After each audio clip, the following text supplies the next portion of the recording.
Imagina que a mente humana é tipo um navegador de internet, sabe? Umas 50 abas abertas ao mesmo tempo. Exatamente isso. E de repente, uma aba tá tocando uma música super melancólica que ninguém sabe de onde vem. Enquanto outra tem uma planilha de contas a pagar piscando em vermelho. Pois é, uma terceira aba tá lá repassando uma conversa embaraçosa que aconteceu há 10 anos atrás.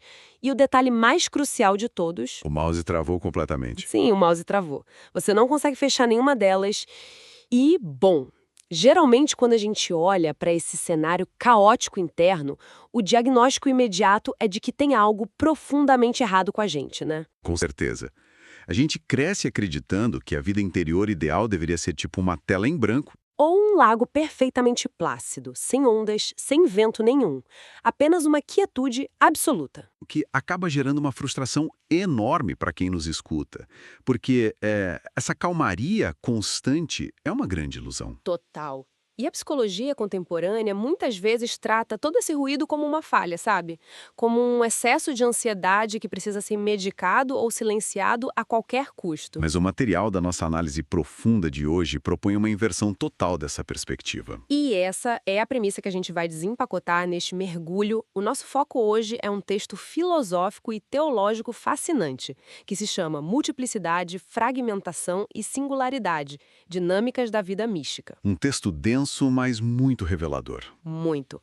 A nossa missão aqui é entender a mecânica dessas forças conflitantes que operam dentro de cada um de nós e, mais importante, entender como a busca por essa paz interior funciona na prática. Exato.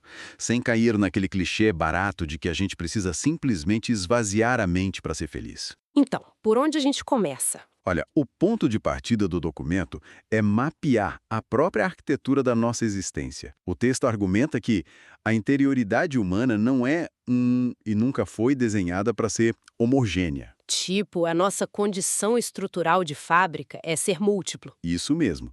Existe uma pluralidade de movimentos, desejos e intelectos que coexistem simultaneamente na gente. E para ilustrar isso, o autor resgata uma metáfora bem antiga, da tradição paulina. Aquela dos textos bíblicos, né? Sim, a comparação direta com o funcionamento do corpo biológico. Deixa eu ver se eu traduzo isso bem.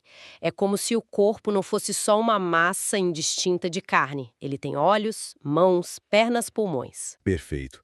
Cada um desses membros tem uma textura diferente, uma função separada. E, de certa forma, uma vontade própria, né? O pulmão quer oxigênio, o estômago quer alimento. Eles são totalmente distintos, mas a mágica acontece na inter-relação entre eles. Porque juntos, esses elementos tão diferentes formam um único organismo vivo que consegue caminhar para frente. A analogia é exatamente essa, só que aplicada à nossa dimensão invisível. Corpo e alma se correlacionam de uma forma muito íntima. Entendi. Então, a diversidade de dimensões que a gente carrega, Nossos afetos, o raciocínio lógico, os instintos de sobrevivência, as aspirações espirituais. tudo isso compõe a nossa totalidade. Exato. O documento define o ser humano como uma unidade na multiplicidade. E também o inverso, uma multiplicidade unificada. Nossa, isso faz muito sentido. E o texto vai além, viu? Mostrando que isso não é uma exclusividade do ser humano. O universo físico em que habitamos também é uma ordem múltipla. Ah, se a gente olhar para a biodiversidade ou para as galáxias, né? Sim, a diversidade infinita de formas e relações é a regra do jogo, tanto do lado de dentro quanto do lado de fora. Inevitavelmente, estamos presos nesse horizonte múltiplo. E para tentar materializar um pouco a complexidade desse conceito, me vem à mente a imagem de uma grande orquestra sinfônica. Olha, uma excelente analogia. Né? Pensa bem, cada instrumento ali tem uma natureza completamente diferente. Os violinos trazem uma tensão aguda, os tímpanos incluem um ritmo cardíaco forte. Os instrumentos de sopro adicionam aquelas texturas que os outros não conseguem alcançar. Exato.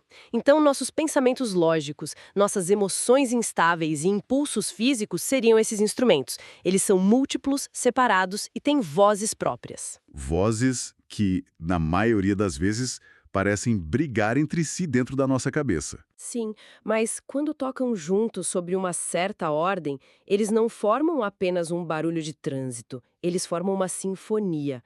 a multiplicidade deles é justamente o que compõe a riqueza da música. E o que torna essa sua imagem da orquestra precisa é o fato de que a diversidade dos instrumentos não destrói a música. Ela é o material bruto que permite que a obra exista. Porque um violino sozinho tocando uma nota não é uma sinfonia. Exatamente. No entanto, o texto aponta que o ser humano tem uma imensa dificuldade de aceitar essa sua própria natureza orquestral. E aí tu me pergunto, sabe? Se a multiplicidade é um elemento tão natural e estrutural da nossa existência, por que o nosso instinto primário é quase sempre tentar silenciar essas contradições internas? É uma ótima pergunta. Em vez de aceitar as diferentes vozes como parte do arranjo, parece que a gente está constantemente tentando abafar os violoncelos da mente só porque eles estão tocando uma nota melancólica. Ou tentando expulsar a sessão de percussão porque os nossos instintos estão muito agitados naquele dia. Pois é, a gente quer simplificar a música à força. Por que a gente faz isso? Bom, essa versão à nossa própria complexidade nos leva direto a uma encruzilhada descrita no texto. A multiplicidade é o nosso estado de partida. Sim, mas ela não dita o nosso destino final. O fato de sermos múltiplos abre espaço para dois modos radicalmente opostos de existir. Tá, e quais são esses dois caminhos? O primeiro caminho, que explica grande parte da angústia contemporânea de quem nos escuta, é chamado de fragmentação. Nossa, a própria palavra fragmentação já soa dolorosa. Como isso se manifesta na prática, além daquela sensação de confusão mental básica? A confusão mental é só a ponta do iceberg, na verdade. A fragmentação ocorre de fato quando se perde o que o texto chama de princípio de ordenação. Que seria a dissolução da unidade interior. Exatamente. Voltando à sua orquestra, a fragmentação não é quando um instrumento desafina de leve. É tipo quando o maestro desaparece no meio do concerto. O maestro some, a partitura rasga e, de repente, cada músico decide tocar uma música diferente no volume máximo. Ignorando completamente os colegas do lado. Que pesadelo. É o raciocínio lógico mandando economizar dinheiro, o impulso afetivo gritando para gastar tudo numa viagem e o corpo físico simplesmente se recusando a sair da cama. É um colapso estrutural completo. Pior que uma cacofonia, é tipo uma guerra civil interna paralisante. O texto prefere usar o termo dispersão interior. Nesse estado, a pessoa perde a capacidade de integrar as forças que a constituem. E se não tem integração interna, fica impossível se orientar no mundo externo, né? O resultado mecânico disso é uma desintegração existencial. Quem vive isso se distancia de si mesmo. É a raiz daquele sentimento horrível de estar quebrado em 1000 pedaços, sendo arrastado em dezenas de direções ao mesmo tempo. O que drena qualquer capacidade de agir com propósito. Fica muito claro por que a gente foge disso o tempo todo. Mas se a fragmentação é esse pesadelo todo, qual é o antídoto que o documento propõe? O antídoto, o caminho autêntico para a realização, é a singularidade. Ela acontece quando todas essas potencialidades afetivas, intelectuais, corporais convergem harmonicamente. Convergem para um centro unificador? Sim, elas encontram finalmente um princípio de ordenação firme. Certo. Mas olha, deixa eu desafiar fortemente essa premissa. Vá em frente. Quando se usa o termo singularidade, eu confesso que soa quase como uma ameaça velada à nossa riqueza interna. Uma ameaça. Como assim? É que a palavra singularidade sugere algo solitário, único, pontual. Lembra até monotonia, sabe? Ah, entendi o seu ponto. Se a resposta para o caos da orquestra é a singularidade, isso não significa demitir quase todos os músicos e deixar só um sujeito tocando um triângulo para sempre, só para garantir que não vai ter conflito. Essa imagem é muito boa. Mas não seria uma perda irreparável da experiência humana? Esse é um temor extremamente comum, mas o texto é taxativo ao rebater essa ideia. A singularidade de forma alguma implica a negação ou a amputação da multiplicidade. Não é uma lobotomia existencial para parar de sentir as coisas, então. De jeito nenhum. Pelo contrário, implica sua plena integração. Então, pera, os músicos continuam todos no palco. Todos eles, sem exceção. A singularidade não é demitir a orquestra, é assegurar que todos os olhares estejam fixos na batuta do mesmo maestro. Ah, agora fez sentido. Quando todos os instrumentos se submetem a esse centro unificador, a diversidade não é anulada. Ela é elevada ao seu potencial máximo. A singularidade é o estado maduro em que a multiplicidade é reconduzida a uma unidade superior, então. A pessoa continua complexa. Continua cheia de nuances, dúvidas e emoções vibrantes, Mas essas dimensões deixam de guerrear entre si. Elas passam a colaborar em torno de um único propósito. Isso muda bastante as coisas. Mas se a singularidade é essa submissão voluntária a um maestro, o que exatamente atua como esse princípio de ordenação? Aí é que tá o X da questão. Porque se eu tentar usar só minha própria força de vontade intelectual para organizar minhas emoções, geralmente é um desastre total. E o texto sabe disso. Para resolver a natureza desse centro unificador, a obra exige um passo além da psicologia pura. Entrando no território teológico. Exatamente. O argumento é que a fragmentação é um desvio de rota, e o fim próprio da existência humana é a singularidade. A linha de chegada para a qual tudo converge. E esse ponto de integração perfeita é o momento exato em que a multiplicidade encontra o seu apaziguamento e repouso no uno. E esse uno, nessa tradição mística abordada, é Deus.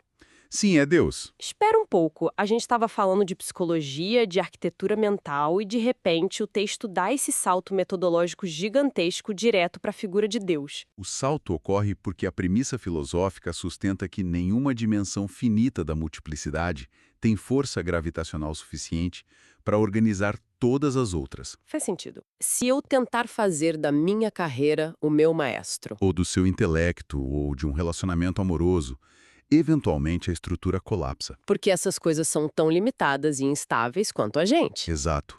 O princípio de ordenação, para dar conta do desejo humano que é quase infinito, precisa ser infinito e externo. Por isso, a experiência mística é definida como o repouso do múltiplo no uno. É o único ponto onde o apetite humano encontra total saciedade e descanso. Olha, esse termo repouso levanta uma bandeira vermelha gigante para mim. Por qual motivo? Se o ápice da jornada, o grande objetivo, é alcançar esse repouso perfeito no uno, isso não joga a nossa vida cotidiana para escanteio? Você diz a rotina normal. Sim, o dia a dia. Trânsito, interações sociais, e-mails de trabalho, família, tudo isso é puramente múltiplo. O texto está sugerindo que a realidade diária é só um obstáculo a ser eliminado. Tipo fugir para uma montanha. É, fugir para uma caverna para podermos finalmente repousar em paz. Seria muito cômodo, mas o documento esclarece que essa interpretação é um erro crasso. O misticismo genuíno não é uma fuga covarde da realidade. Ah, ufa! O repouso no uno é um estado de plenitude integrada, não um coma induzido. A pessoa que atinge esse repouso continua vivendo no mundo múltiplo, trabalhando, pagando impostos, lidando com gente difícil. Mas então o que muda de fato? A diferença radical é interna. Os estímulos de fora não têm mais o poder de estilhaçar a mente da pessoa. O repouso místico é encontrar estabilidade no meio da ação, não apesar dela. É tipo estar no olho do furacão, então. Uma ótima analogia. Tudo ao redor está girando a 300 quilômetros por hora, arrancando telhados, um caos. Mas o centro onde você pisa está num silêncio absoluto. É exatamente essa sensação descrita. Mas na prática, se resolver a nossa fragmentação soa como essa solução perfeita, por que vemos tantas figuras históricas e grandes místicos relatando vidas de pura agonia? Porque o texto não esconde que a busca por essa singularidade tem um custo brutal. Ele não romantiza o processo de forma alguma. Então tem uma crise antes do repouso. E aqui entramos na mecânica mais contraintuitiva de todo o documento.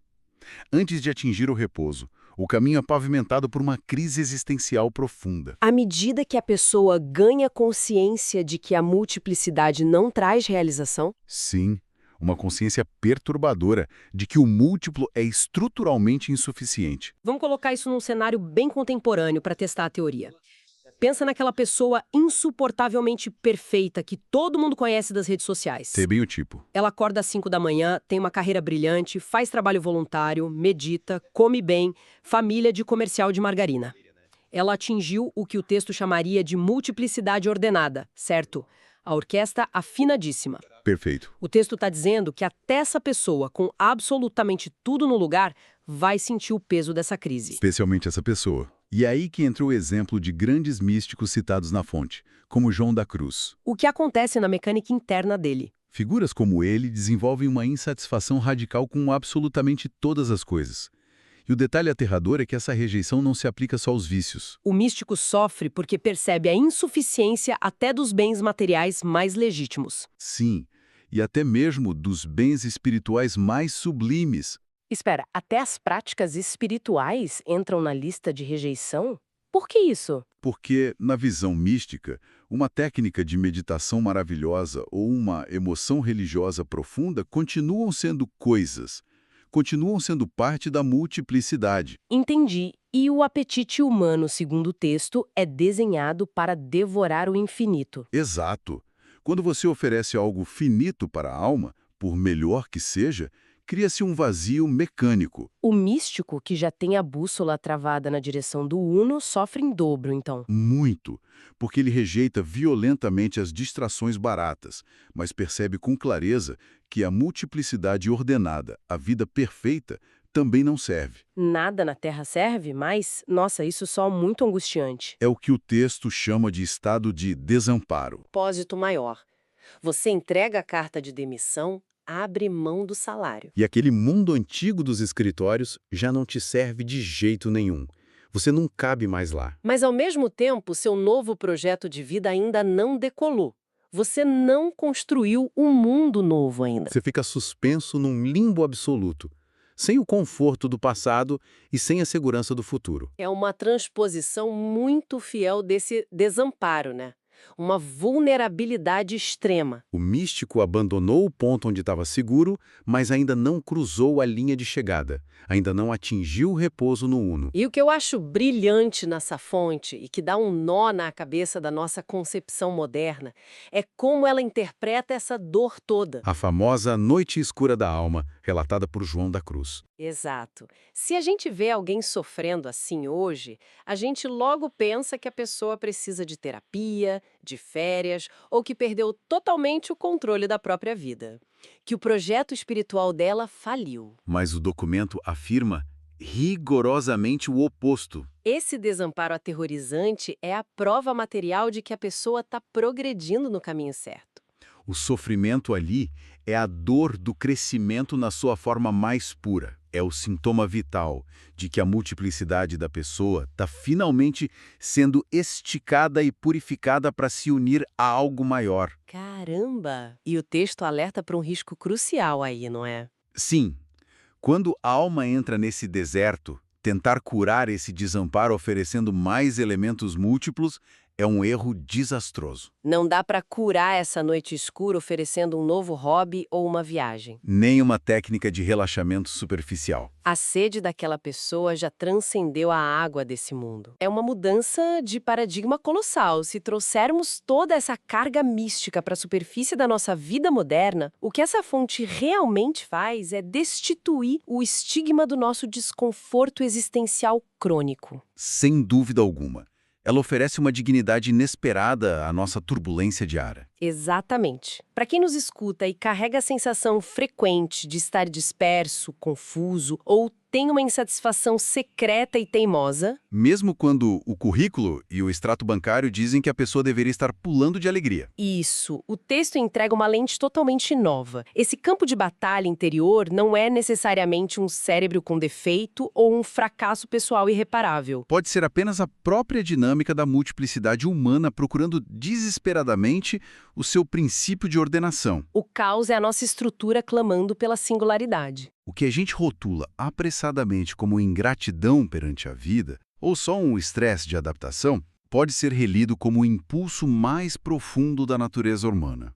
É um movimento legítimo de um ser complexo tateando no escuro, né? Tentando encontrar o seu verdadeiro centro gravitacional para não desmoronar. E isso culmina numa reflexão que bate de frente com a forma como a gente olha para a nossa rotina.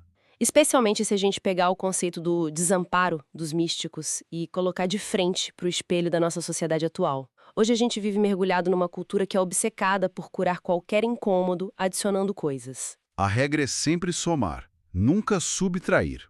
O remédio receitado pelo mundo para nossa angústia é o acúmulo. Acumular experiências de fim de semana, consumir mais tutoriais no YouTube, Assinar mais um serviço de streaming de filmes. comprar aquele gadget novo que promete organizar o nosso tempo perfeitamente.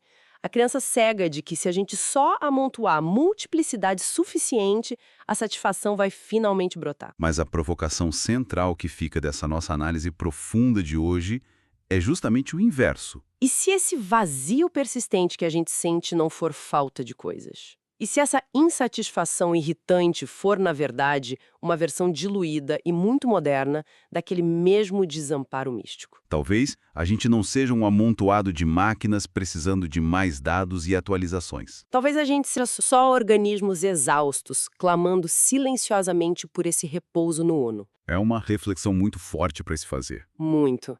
E fica um pensamento final para quem está acompanhando a gente levar consigo hoje.